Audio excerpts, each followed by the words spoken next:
Today I've decided to share with you guys a video of how I like to reload my ammunition. So the caliber I'm going to be reloading for today is my 300 WSM or Winchester Short Magnum, one of my favorite calibers, but we'll get to that in a later video. And show you guys the steps and techniques that I follow to reload my hunting ammunition. So hopefully the purpose of this video is maybe you can also learn something out of this and apply some of these techniques at your reloading bench. So without further ado, let's proceed to step one. The very first step that I want to do is I want to decap my brass. So what I want to do is I want to remove the old primer without sizing the brass. So what I'm using for that is this Lee Universal Decapping Die. Works perfectly. Just pop it in my press there. So now I can remove the primer without doing anything else to the brass. Just like that.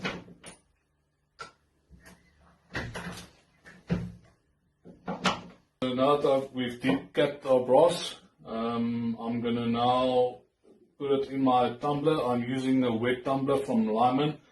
I prefer wet tumbling. I think it makes the brass really clean. I like that. Unfortunately, I do not have case cleaning solution. I ran out, so unfortunately I can't get access to that now. But I do have an alternative, which is some Sunlight liquid, about a teaspoon of that, some dishwasher salt, about a tablespoon of that, and then which one of the two you can find, tartaric acid or citric acid, both of them work well. I'll add about a teaspoon of that also. So I'm going to go ahead, put that in, close the lid, and let it run for about 3 hours. And let's see how it comes out.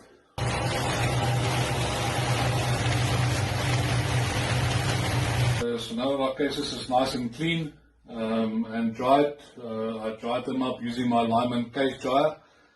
I'm now going to go ahead and anneal my cases. I'm not going to go into too much detail on that, as I already covered it in a previous video. I'll put a link to that in the description so you can also go and check that out. So let's go ahead and anneal these cases.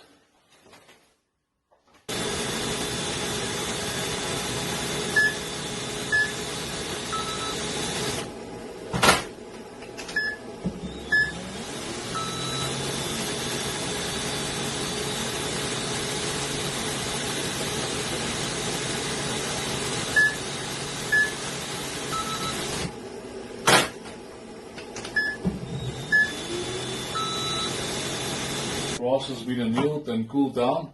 I'm now going to go ahead and full length size them. Length I set from Foster. I like to use the Foster dies in combination with my Foster coaxial press. I'm going to need a good vernier or caliper. I like this one from Insize. I think it's very good value for money and very consistent. Also, a good case loop to use, this one from Foster, very nice case loop. And also this little apparatus here, it's called the body comparator. This specific one is made by Sudami and it's the .400. And this is used to measure the shoulder bump after I've sized my cases to ensure I get minimum shoulder bump out of this. So let me show you how I do it. I'm going to take my full length sizing die now. I'm going to insert it into my press. I'm going to lower the ram all the way down. What I'm doing now is I'm screwing my die all the way down to the shell where it touches the shell holder. And when it's there, I can feel it's there now. And I'm going to give it a good half turn back. Okay guys, so after installing the die, I went ahead and installed the body comparator onto my vernier and zeroed it out, and I like to work in inches for this application. It's a lot finer, that's what you want to do. So now I want to take my first piece of brass, which I've already looped up, and measure the length which it is now. So there you can see it's 1.756. So that, guys, is the length of my chamber, because this brass was fired in my rifle before. So that's the chamber length now, and I want to achieve a 1/1000th of an inch shoulder bump back from that. So ideally I want to end on 1.755 when I'm done sizing it. So I'm going to adjust that die now so that we can achieve that.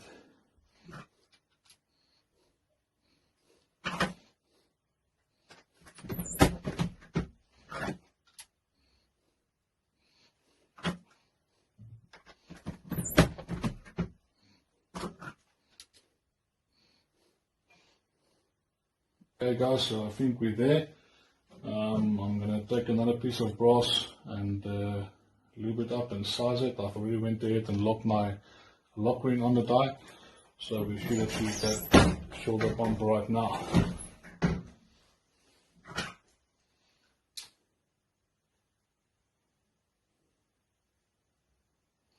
Exactly on the money, 1.755. So that means I've got 1/1000th of an inch shoulder bump. Spot on. So after sizing my brass, I'm now gonna do the case trimming. I'm gonna cut all my cases back to the proper length. I've already set it up here. This is my Foster case trimmer. Also got a power adapter on there, so I can use it with my cordless drill attached to my bench. So I've already went ahead and cut some cases here, and this is how nice it cuts.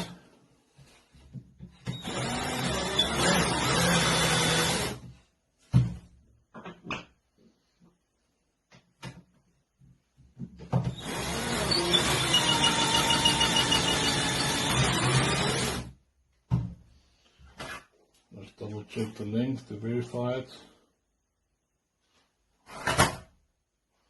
Perfect. So, we're almost finished with the brass preparation now.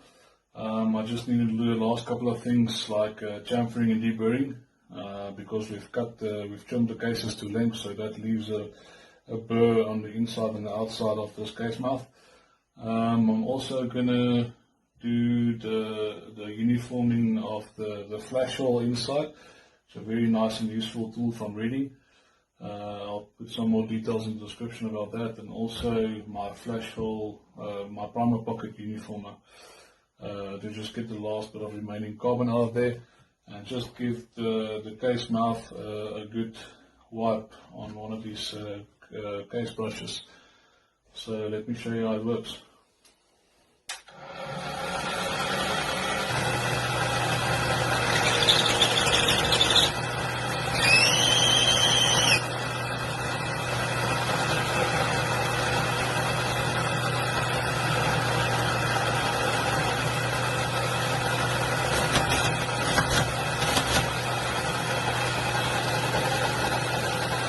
So we've done with the case preparation now.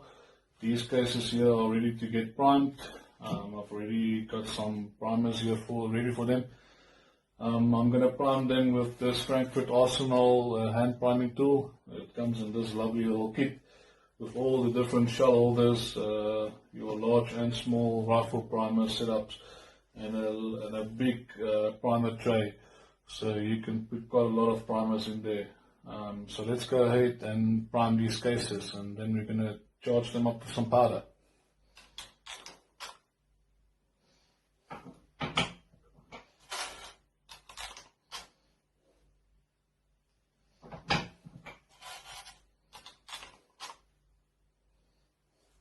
We've already primed the cases. We are now ready to charge them with powder.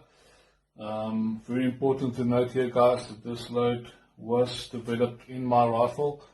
It's not necessarily safe to shoot in your rifle. That's why I'm not going to give the particulars of this load, but you can always phone us at the shop for some advice on that, and we'll also cover some load development videos on a later stage. So I'm going to go ahead and charge these cases with powder.